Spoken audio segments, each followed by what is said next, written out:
उस्तामौद municipal corporation के मुलाजमीन गुज़िश्ता 2 माह से तनख्वाहों से महरूम है, जिसके बायस इनके घरों में शदीद माली बहरान पैदा हो गया है और मुलाजमीन के बच्चे ईद की खुशियों से भी महरूम हो गए हैं। तनख्वाहों की अदम अदागी के खिलाफ म्युनिसिपल कॉरपोरेशन ऑफिस के सामने सदर अब्दुल खालिक बंगुरजई, जनरल सेक्रेटरी मुमताज अली कोलाची की क़यादत में मुलाजमीन ने एहतजाजी मुजाहरा किया। मुजाहिरीन ने हुकूमत और मुतलका अहकाम के खिलाफ शदीद नारेबाजी भी की।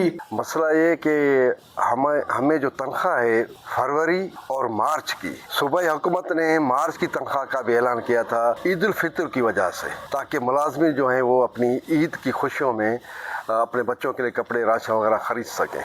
तो हमें फरवरी की भी तनख्वाह नहीं मिली। 2 महीने को तनख्वाह नहीं दी गई है। ईद भी ऊपर है। रमज़ान शरीफ में ईमानदारी हम आपको बताए, चलो आटा उधार पे लिया, दूसरे न फल न फ्रूट, रूखी रोटी के साथ हम रोज़ा रखते और सूखी रोटी के साथ वो खोलते थे।